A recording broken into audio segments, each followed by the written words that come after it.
বলেছে যারা হকের পথে থাকে তাদের পরিণাম দুটোর যে কোনো একটা, আর দুটোটাই হলো তাদের জন্য কল্যাণ। একটা হলো ছোট কল্যাণ, আর একটা হলো বড় কল্যাণ। ছোট কল্যাণ হলো দুনিয়াতে বিজয় অর্জন করে আল্লাহর দ্বীনের ঝান্ডা সমুন্নত করব, আর এর চেয়েও বড় কল্যাণ হলো শাহাদাতের মৃত্যুকে আলিঙ্গন করে আল্লাহ পাক রব্বুল আলামিনের কাছে শহীদি মেহমান হিসেবে হাজির হয়ে যাব। কাজে এই জন্য যারা হকের পথে থাকে তাদের জীবনে পরাজয় বলতে কিছু নাই। যারা হকের পথে থাকে তাদের অভিধানে পরাজয় বলতে কোনো শব্দ নাই। যে হকের ঝান্ডা নিয়ে সমুন্নত হয় তার অভিধানে পিছপা হওয়া বলতে কোনো কিছু থাকতে পারে না। যে হকের জন্য নিজের জীবনকে উৎসর্গ করতে প্রস্তুত হয়ে যায়, পৃথিবীর সকল তাগুতি আর বাতিল শক্তি আজ না হোক কাল তার সামনে মাথা নোয়াতে বাধ্য হবে ইনশাআল্লাহ।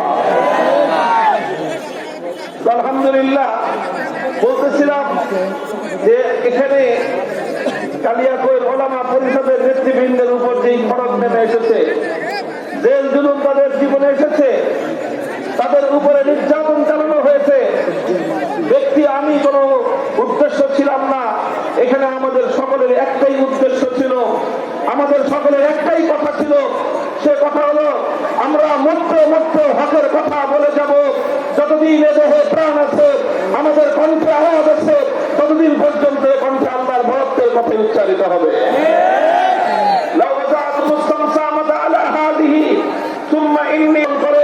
অথবা আমার বুকের মধ্যে যদি বুলেটের পিস্তল ধারণ করে বলে যে তুমি হকের কথা বলতে পারবে না, আর আমি যদি দেখি যে এই তরবারি উন্মুক্ত তরবারি দিয়ে আমার কর্তন দ্বিখণ্ডিত করার মুহূর্ত মাত্র আগে কয়েক সেকেন্ডের মধ্যে যদি আমি একটি হকের কথা উচ্চারণ করতে পারি, আল্লাহর কসম খেয়ে বলি জীবন যাওয়ার শেষ মুহূর্তে হকের ঠান্ডা সমন্বিত করতে করতে আল্লাহর পয়গম্বরের আনিত দ্বীনকে কিভাবে দুনিয়াতে জিন্দা করতে হয়, কিভাবে আল্লাহর দ্বীনকে দুনিয়াতে কায়েম করতে হয়, তার দাস্তান এবং তার ইতিহাস জাতির সামনে উপস্থাপন করতে হবে। মুহতারাম হাজিরিন, দীর্ঘ আলোচনা আমি করবো না, আগেই বলেছি আমি আমার ওই সকল ভাইদের সকলের প্রতি সহমর্মিতা জ্ঞাপন করছি যারা আমরা এভাবে একসঙ্গে আল্লাহ দ্বীনের জন্য কারারুদ্ধ হয়েছিলাম।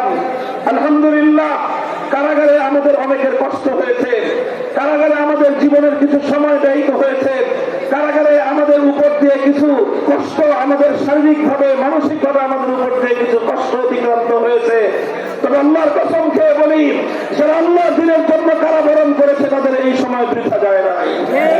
যারা আল্লাহর দ্বীনের জন্য কোন জুলুম বরদাস্ত করে সেই জুলুম তাদের কোনো ক্ষতি করতে পারে না, বরং যারা আল্লাহর জন্য, আল্লাহর দ্বীনের জন্য, আল্লাহর দ্বীনের ঝান্ডা সমুন্নত করার জন্য, হক এবং হক্কানিয়তকে পৃথিবীতে প্রতিষ্ঠিত করার জন্য, আল্লাহর দ্বীনের ঝান্ডাকে সমুন্নত করার জন্য, তাওহীদের ঝান্ডা সমুন্নত করার জন্য যারা ত্যাগ আর কোরবানির নজরানা পেশ করবে, খোদার কসম খেয়ে বলি এই পৃথিবীতে তারাই সফল কাম, তারাই সফল কাম, তারাই সফল কাম।